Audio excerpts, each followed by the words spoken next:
and Philip Morris International, PMI, the General Manager and members of the Guyana Rice Development Board, rice farmers, ladies and gentlemen, good afternoon. Today I'm not going to be too long with you because I see you again on Saturday when we will outline the clear strategy and plan for the development of Region 2 and all of Essequibo. But you know, I want to thank Jai. I recall many meetings across the globe. Wherever I was told he was in attendance, I went looking for him. I recall spoiling a dinner home by him, discussing rice and agriculture, when we were just there to interact with other heads of state and have a good dinner. But all of that is necessary if we are to advance the cause of our farmers. Because for me, the wealth of our country is in agriculture and food production. And our farmers can be assured that the revenue from oil and gas would be used to transform the agriculture sector, to make it profitable, to make it sustainable, and to ensure that our farmers live a life of high value and dignity and pride. We're not building the food sector halfway. We're going to invest in the best technology. We're going to invest in the best of science, into research. We're going to invest in sustainable agriculture. And I agree with Jai. We must lead a revolution globally in which farmers who farm in a sustainable way to safeguard our land, our water, and our environment must be compensated to do so. It is one thing to say we want a methane-free world, but it's another thing to give the farmers the incentive to lead us to a methane-free world. And that is what is important. How are we going to ensure we incentivize the global system to support our farmers to achieve the goals that we want to achieve as a global community? And you can rely on this government with partners like UPL, with individuals like Jai, researchers, scientists, and Philip Morris International, that we will do our part in advancing this cause. Today marks a milestone moment in our agricultural sector. We also know that what the perils are associated with crop failure. We all know how floods and pest infestation can devastate crops and leave farmers struggling to repay their debts and without the finance to go back into crop. For years we have talked about crop insurance, but little traction was made until now. This is what makes today so historic. We owe it to those who feed our nation to ensure that they have a cushion should misfortune visit them. For the farmers in Hampton Court,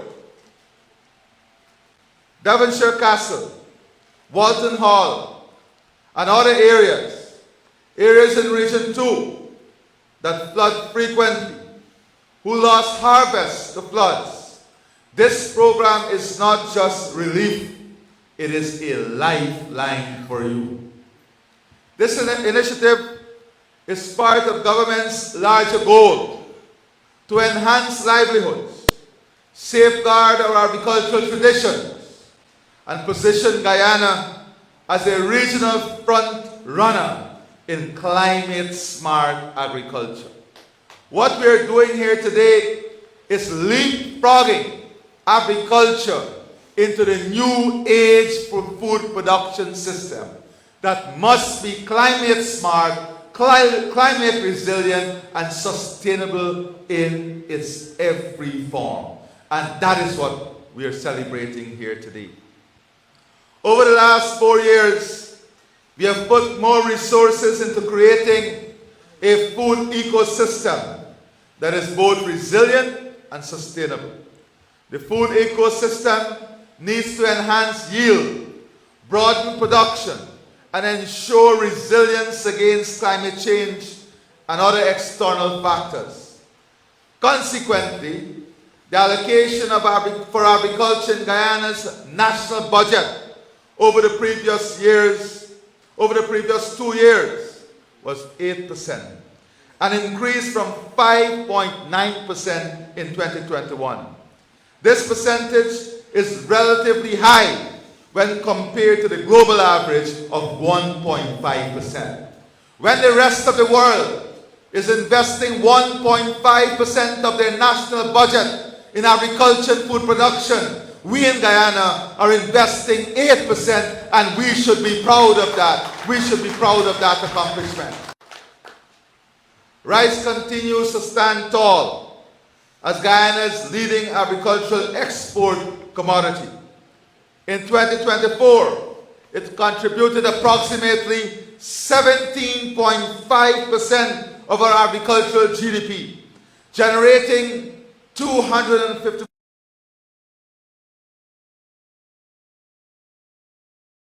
building on a legacy of growth with renewed strength and purpose.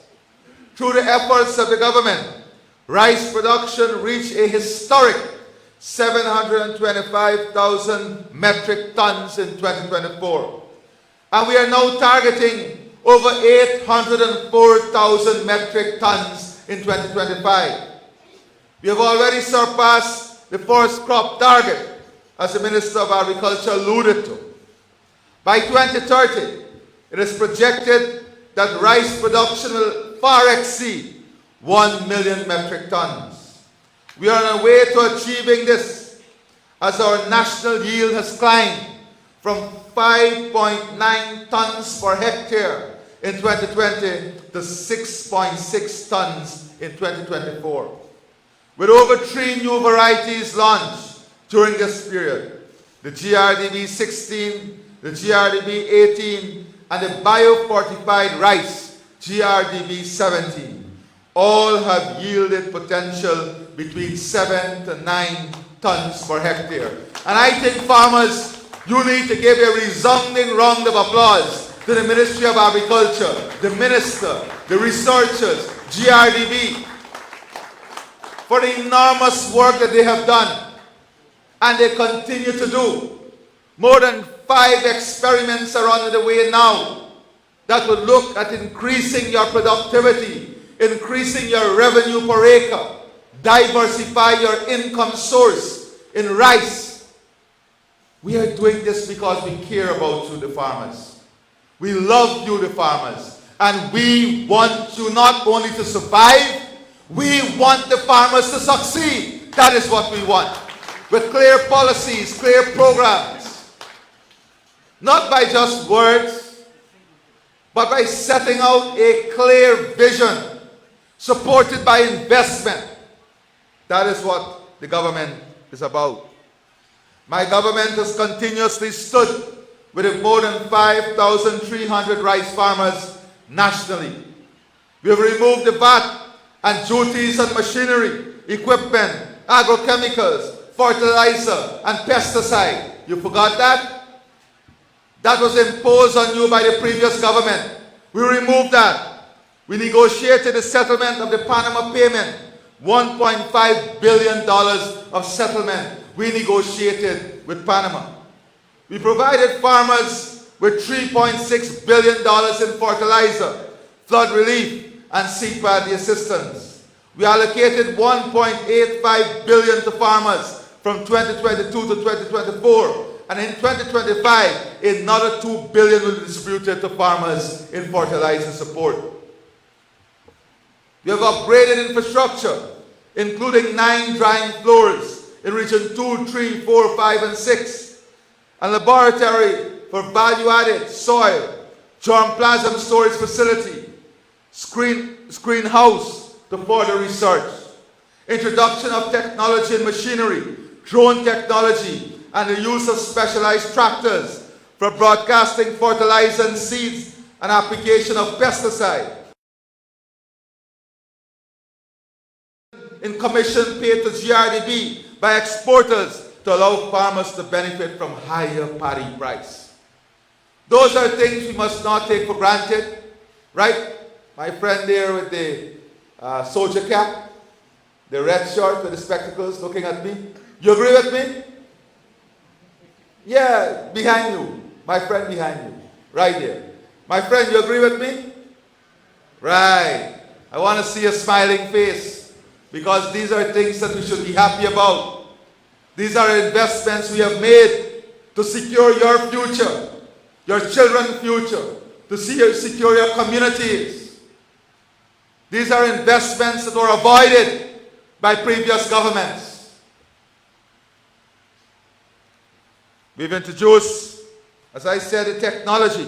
We have reduced the commission in 2022 from US $8 to US $6 per metric ton. In 2023, sales commission was removed for the first crop. Don't forget that. In 2025, zero-rated sales commission effective from the 4th of March to the 31st of December. Only a few months ago, we pledged $300 for each bag of paddy to ensure rice farmers receive a minimum of $4,000 per bag. That is sending a signal that we are now moving towards setting a minimum baseline so our farmers will know that there is viability in their production, in their farms. We are sending the signal and we are setting the framework. We don't walk back from what we do. We build upon what we do. That is what the People's Progressive Party Civic does. The expected financial effect of the government action is projected to be $2.7 billion. Only recently here in Region 2, with about 1,500 rice farmers, we provided free transportation in the ferry to transport paddy. We purchased 71,000 bags of paddy at $4,000 per bag. These are things that we did because we want you to be successful. Because we want you to succeed. Your families and your communities to grow. We don't shy away from our responsibilities. Our rice producers face high production costs due to the substantial expenses related to inputs such as fertilizer, chemicals, machinery, and equipment. Nevertheless, thanks to government intervention, farmers are now benefiting from the removal of VAT on machinery, equipment, fertilizer, and pesticide, the removal of taxes on fuel. Recognizing the persistent risks that our farmers encounter, the government has been actively working to create an insurance product to support them. And it is this product that we now celebrate today. This agreement among the Guyana Rice Development Board, UPL Costa Rica, and Philip Morris International has resulted in an insurance product that will support 5,300 farmers to 6,000 rice farmers, and who will now have access to free agricultural insurance coverage. Jai, for the first 2 years. 3 years. Free. And this will cover, in this initial phase, 3 years. What you're getting today, farmers around the world are longing for. But you can lose all of this in the blink of an eye if you do not do what is right for your family, your children, the rice industry, your communities, and your country. And I'm very frank and blatant about it. There is no other government, there is no other political entity in this country that would care for farmers and rice farmers like this People's Progressive Party Civic Government. If you believe you want to risk it all, because you tried it once before. And there are those who bread well butter who will come to misguide. What I'm telling you here is not fiction, it's not dream. These are the facts. This is your reality. Even 40 plus days before elections, we're still fighting for you. Many other government and presidents and ministers will be busy. Everything else will be left, and the only concentration will be on winning. We don't want power. I said this many times before. I'm not interested in power. I'm interested in the responsibility of creating a better life for the people of this country.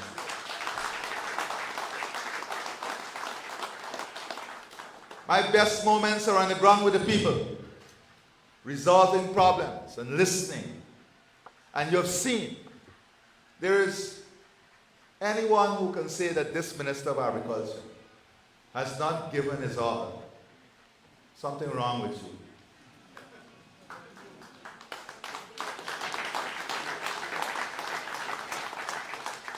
Day and night, he and his team, the GRDB team, I can get them anytime. I asked them only, 3 weeks ago to launch some new experiment, and I got videos. Because, as I was telling Jai, we have to integrate other high-yielding value, revenue value into your production system. Whether we have to do cage crop farming in cages, in 1 acre in every 10 acres, and then invest in the processing of the meat, the crab meat, to go into the local hotel chain. That is what is going to accelerate your revenue. That is what is going to expand your revenue base.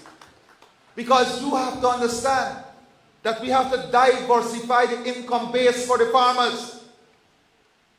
When we talk about a co-investment facility, $200 million US, we're going to put in a co-investment facility. And as soon as we say something, all they can say, we can do it better. How you can do it better? At 0% interest. Because you must not have to borrow at 7 and 8% anymore. The rice farmers and farmers must be able to borrow just like the low-income housing system. We're going to incentivize the financial system so you borrow 3%, 3.5%, and the government subsidizes it by 0% injection, reducing the risk and reducing the collateral requirement. Let me be clear. We want you to succeed. We want farmers to become wealthy. We want farmers to grow. We want you to have less tax burden and more disposable income. That is where our heart is. Recognizing the persistent risk that our farmers encounter, the government has been actively working to create an insurance, as I said. This agreement would lead the financial system into a more predictable framework. So you know, when you go to the bank, they tell you that you have to borrow at higher percentage because there is higher risk because you don't have insurance. Now you can go with them with your insurance. And we are challenging the bank now. With this insurance, the risk is reduced and the cost of lending to our farmers must reduce substantially. It must. No matter whether it's floods, droughts, or erratic weather pattern, the agreement offers insurance to aid farmers in recovering from extreme weather events. And I listened to Jai very carefully when he said that this is not the end point, that he is looking to expand this across the entire agricultural landscape in our country. They are here to stay. They're not here as an entry. I know how this company operates. They're not interested in short-term wins. They're interested in building out this food system with us. And that is what we want. We want a partner that is going to build out the food system with us. I want them to come and help us and the farmers to develop our aquaculture industry so we can make use of the $5 billion market in the US alone. That is what we're talking about. Now consider the destruction and losses that occurred during the 2021 floods, which impacted nearly 2,000 rice farmers and led to more than $2 billion in flood relief to help them return to their rice fields. Through this agreement, we'll not only provide insurance assistance to reduce the risk posed by adverse weather, but we'll also implement a pilot innovative rice farming system. This involves utilizing modern technology, modern techniques, employing advanced tools, and securing support to maximize the benefits of our rice field while protecting the environment. New technology will be introduced to help shift our agricultural practices towards eco-friendly model. And I want UPL to be working with the Ministry of Agriculture and GDRDB in this, the first crop in 2026. We must have complete drone application across Region 2, and the government must support it.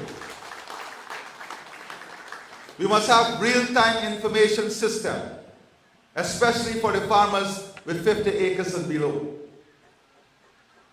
We don't want farmers to be at the mercy of a single individuals or entity.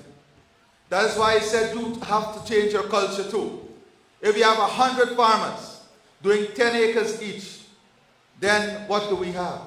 You have 100 farmers doing 1,000 acres.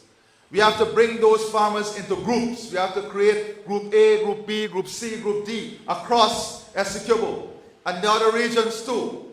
And then support those groups with the infrastructure. Not only the DNI and the farm to market access road, but giving them access to equipment that would help them. That is what we are about. That is how we reduce your costs. There is no sense for 100 of you to be traveling to Georgetown to buy the same item. It makes no sense. It carries up your cost of production. GRDB must come up with a system in which 100 of you can have everything that is available before the crop right here in Essequibo without having the cost to go anywhere else to acquire. That is what integrated service and logistics is all about. We don't need 10 tractors operating at half capacity. We need 3 tractors operating at full capacity. That is how you reduce your costs. It is about educating the farmers. Not only financial literacy, technical literacy. And we all have to shift. You're not successful if you could show the world each one of you have a combine and a tractor under your house. You're successful if your crop is viable every single time. But we know we have a responsibility to work with you. The education program is going to be key and critical in this transformation. Through this agreement, we'll provide insurance assistance to reduce the risk posed by adverse weather. But we'll also implement a pilot initiative, as I said. New technologies will be introduced to help shift our agricultural practices towards more eco-friendly model. And one of the things that UPL will be doing also is helping us with better agricultural techniques. Because part of the commitment you have to make as the farmers is to apply the best techniques that are available. That is one of the conditions for the insurance, that you have to commit to working in applying the best techniques that are available. You can be assured that no farmer will be left uncertain about how they can gain from this initiative. This initiative is not about handouts and unrealistic promises. It represents genuine action that will strengthen the rice industry's capacity.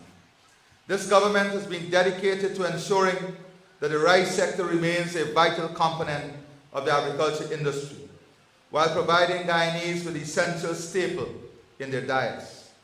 Hence, we welcome UPL's expertise in biosolutions and precision farming. And yes, UPL is not about insurance. They are the leaders, the cutting edge leaders in technology and farming. They are the leaders in precision technology. They're the leaders in biosolutions. And we sincerely appreciate Philip Morris International's backing for food security and sustainability. And Jai and the team, I want you to convey to the management of Philip Morris International our deepest love and gratitude for being part of this partnership.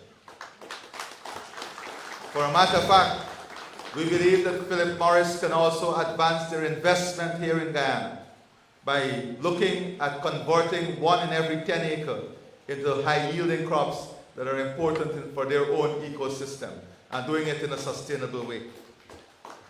Let me remind you what is in the work for the next 5 years when we return to office on September the 1st.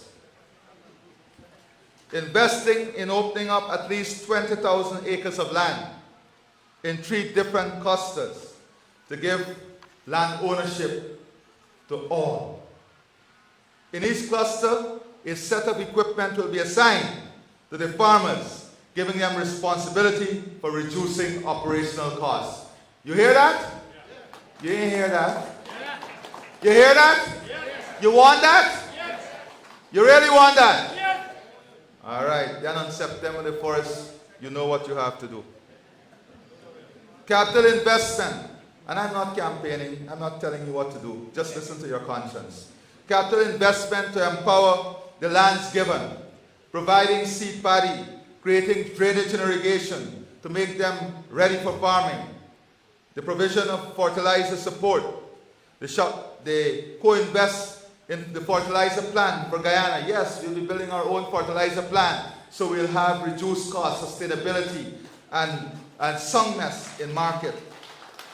Giving tax incentive for agriculture so the banks can reduce interest rate. Investing in a control center that will be accessible on your phone, serving not only Guyana but the Caribbean, the center of excellence that give you real-time data, real-time information, real-time education, and real-time extension services.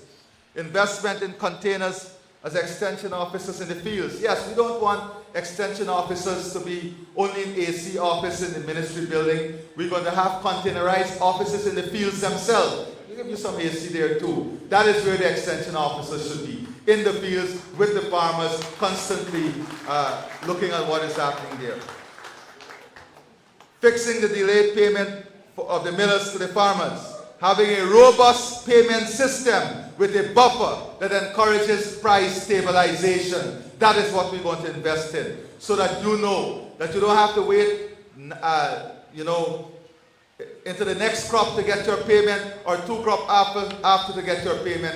We're going to establish a price stabilization system that will benefit the farmers, to support the farmers, to ensure that you have your money to go back to your crop. That is what is important for us. Investing in 2 modern drying and storage facilities in the region. Promote and support systems of integrated farms, where a portion of the rice farmers' area can be used to cultivate high-value, high-yielding crop, thereby reducing risk, increasing productivity, and diversifying and expanding the income base. An alternative approach would be to integrate fish and crab as high-value addition to rice. This agreement goes beyond simply increasing rice production. It focuses on guaranteeing that our rice farmers receive the support they need to succeed, even under challenging circumstances. As we celebrate this significant moment in the journey of agricultural resilience and advancement in Guyana, may this mark the start of great achievement in the rice industry.